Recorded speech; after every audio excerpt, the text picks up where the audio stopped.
பகுதிவாழ் ஜனங்களுக்கு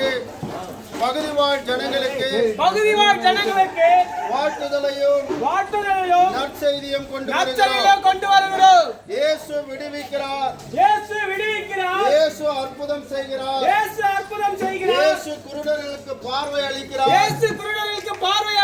அவர்களை நடக்க செய்கிறார், சப்பானிகளை குணமாக்குகிறார். நாங்கள் சுகம் கொடுத்த விடுதலையையும் சுகத்தையும் அனுபவித்து இந்த பகுதியிலே சாட்சியாய் நிற்கிறோம். இங்கே நிற்கிற ஒவ்வொருவரும் இயேசு கிறிஸ்துவினாலே விடுதலை பெற்றவர்கள், அற்புதம் பெற்றவர்கள்.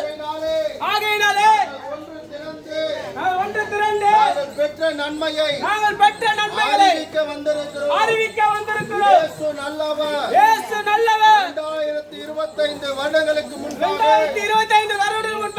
உலகத்திற்கு வந்து அற்புத அடையாளங்களை செய்தவர், இன்றும் செய்ய வல்லவர்.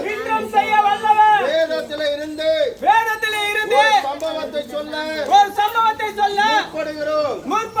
ஒரு சமயம் ஒரு மேய்ப்பன் 100 ஆடுகள் உடையவனாயிருந்தான். 100 ஆடுகள் உடையவனாயிருந்தான். அதை அவன் மேய்த்துக் கொண்டு சமாதானமாகவும் சந்தோஷமாகவும் அவன் வாழ்ந்தான். ஒரு சமயம் 100 ஆடுகளிலே ஒரு ஆடு காணாமல் போயிற்று.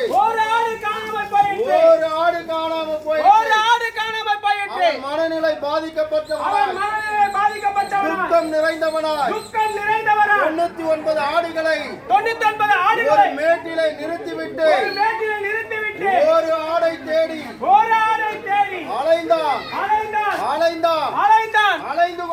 அலைந்து கொண்டே இருந்தான். ஐயோ, என் ஆடு கிடைக்கவில்லையே.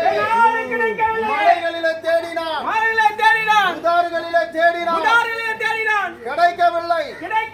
இருள் சூழ்ந்த நேரம் தேடி மனம் சோர்ந்தவனாய் திரும்பி பார்க்கும் பொழுது ஒரு பெரிய புதாரிலே அந்த ஆடு சிக்கிக் கொண்டிருந்தது. வெளியே வர முடியாத இருந்தது. அவன் உள்ளே போய் அந்த சிக்கல்கள் எல்லாம் எடுத்து அந்த தடைகள் எல்லாம் தகர்த்து அந்த ஆட்டை எடுத்து தன் தோளின் மேல் போட்டுக்கொண்டு நடனம் ஆடிக்கொண்டு சந்தோஷமா காணாமல் போன ஆடு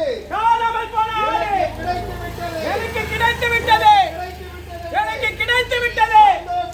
சந்தோஷமா பறைசாற்றி வந்தான். இயேசு சொல்லுகிறார், பாவிகளை ரட்சிக்கவே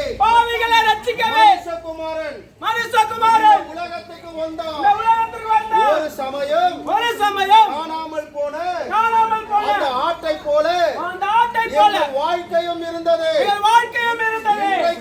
இன்றைக்கும் விடுதலை இல்லாமல் சமாதானம் இல்லாமல் எங்கேயோ ஒரு சிக்கலிலே ஒரு பிடிமானத்திலே எதையோ இழந்து குடும்ப சமாதானத்தை இழந்து நீங்கள் இருக்கலாம். இயேசு சொல்லுகிறார், இழந்து போனதை மீட்டு கொடுக்கவே